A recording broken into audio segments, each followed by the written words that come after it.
So you have this process which is quite spontaneous, going on. We call it life. It's controlling itself.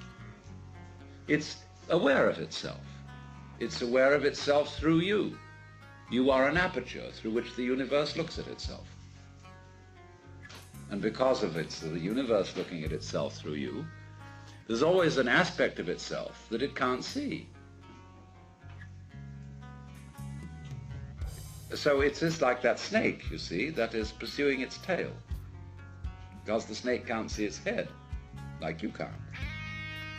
We always find, as we investigate the universe, make the microscope bigger and bigger, and we will find ever more minute things. Make the telescope bigger and bigger and bigger, and the universe expands because it's running away from itself. It won't do that if you don't chase it.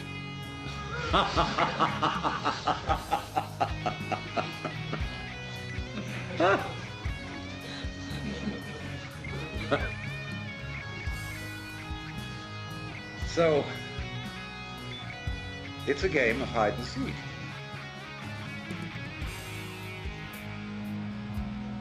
Really, when you ask the question, who is doing the chasing,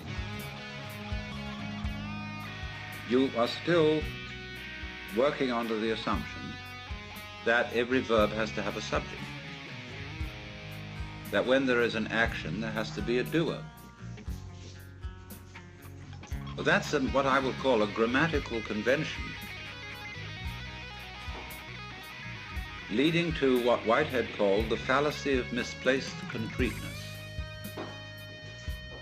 Like the famous "it" in "It Is Raining." So when you say, there cannot be knowing without a knower, this is merely saying no more than there can't be a verb without a subject. And that's a grammatical rule and not a law of nature. Anything you can think of as a thing, as a noun, can be described by a verb. And there are languages which do that. It sounds awkward in English, but face it, when you look for doers as distinct from deeds, you can't find them.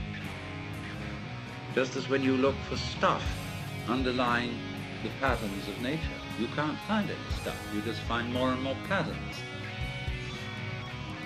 There never was any stuff, it's a ghost. What we call stuff is simply patterns seen out of focus.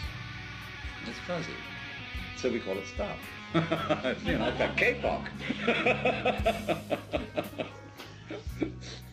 So, you know, we have these words: energy, matter, being, reality, even Tao. And we can never find them. They always elude us entirely. Although we do have the very strong intuition that all this that we see is connected or related. So we speak of a universe, although that word really means one turn. It's your turn now. Or like you make one turn to look at yourself, but you can't make two turns and see what's looking. So it's very simple that way. You only have to understand that you can't do anything about it.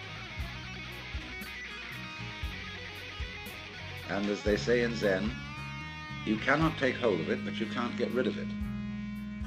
And in not being able to get it, you get it. So all these trials that gurus put their students through have as their ultimate object convincing you that you can't do anything. Only it's convincing you very thoroughly. It's convincing you in more than a theoretical way. Now, perhaps I shouldn't tell you that. But you see, I'm not a guru, in that I don't give individual spiritual direction to people. and I give away the Guru's tricks. That may not be very good, but on the other hand, those tricks are only necessary in the sense that I would say to someone, it's necessary for you to go to a psychiatrist if you think you must. And if you are not going to be satisfied without going to Japan and studying Zen Buddhism from a Roshi, okay, you better go. It isn't necessary unless you say it is. If that's the only thing that will satisfy you, and you feel that deep down inside you.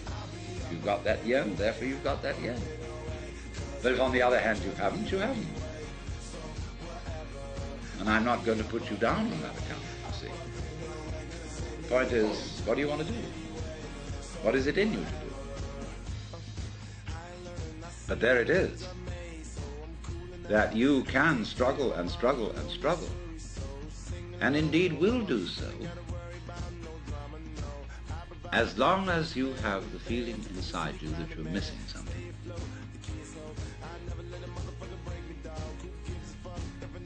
And people, your friends, all sorts of people will do their utmost to persuade you that you're missing something. Because they're missing something, and they think they're getting it through a certain way, and therefore, to assure themselves, they'd like you to do it too. So there's this thing. And you see, a clever guru beguiles his students by letting them have the feeling of success and accomplishment in certain directions. A guru gives people exercises, A, that are difficult but can be accomplished, and B, that are impossible. You'll always be hung up on the impossible ones, but the possible ones you will get a feeling of making progress, so that you will double your efforts to solve the impossible exercises. And then they range things in many, many ranks and levels through which you can advance. This stage of consciousness, that state of consciousness, or think of the degrees of masonry, or so on. Ranks in learning things, different belts you get in judo and all that kind of jazz. You can do that. And it gives people the sense of competing with themselves or even with others, because of the feeling inside that there is just something I'm missing. And of course, if you are learning any sort of skill and you haven't perfected the skill, there is indeed something you're missing. But in this thing that we're talking about, that isn't true. Because you, as the Buddhists say, are Buddhas from the very beginning. And all that searching is like looking for your own head, which you can't see and therefore might conceivably imagine that you're lost. So, that indeed is the point, that we don't see what looks, and therefore we think we've lost it. And so we're in search of the self, the Atman. Well, that's the one thing we can't find, because we have it. We are it. But we confuse it with all these images.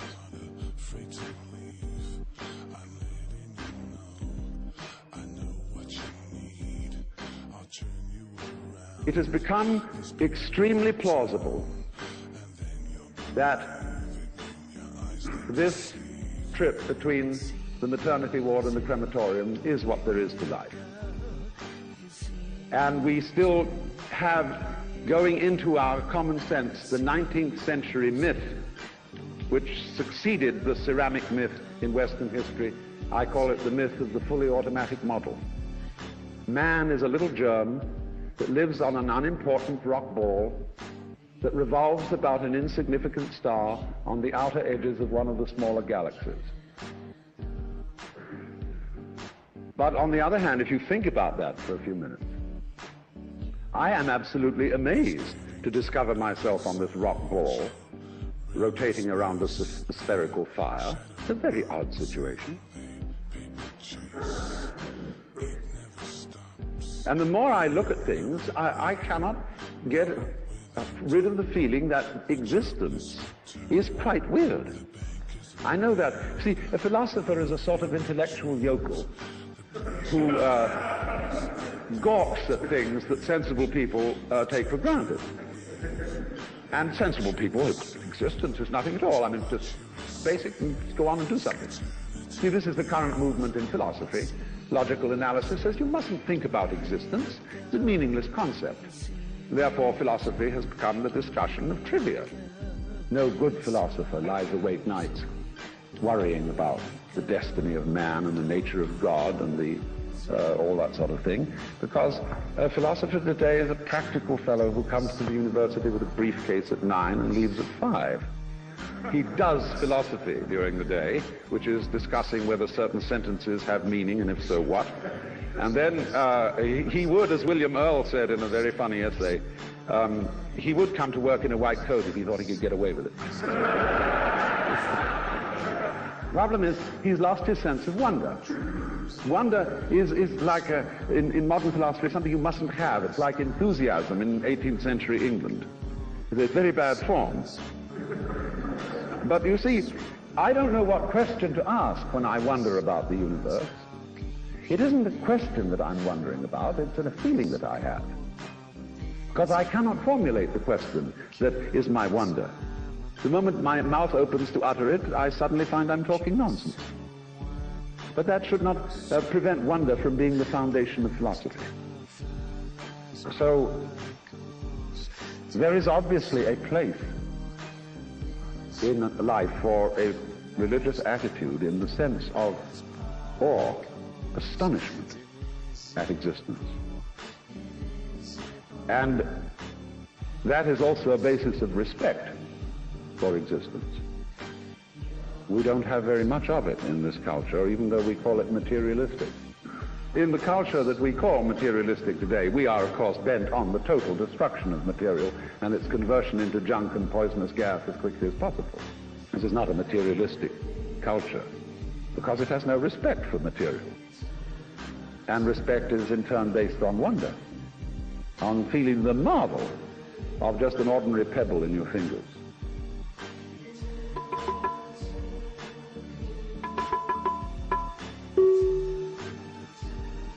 Look, here is a tree in the garden, and every summer it produces apples. And we call it an apple tree, because the tree apples. That's what it does. All right. Now here is a solar system inside a galaxy. And one of the peculiarities of this solar system is that, at least on the planet Earth, the thing peoples. In just the same way that an apple tree apples. Now, maybe 2 million years ago, somebody came from another galaxy in a flying saucer and had a look at this solar system, and they looked it over and shrugged their shoulders and said, just a bunch of rocks. And they went away. Later on, maybe 2 million years later, they came around and they looked at it again. And they said, excuse me, we thought it was a bunch of rocks, but it's peopling. And it's alive. After all, it has done something intelligent. Because, you see, we grow out of this world in exactly the same way that the apples grow on the apple tree.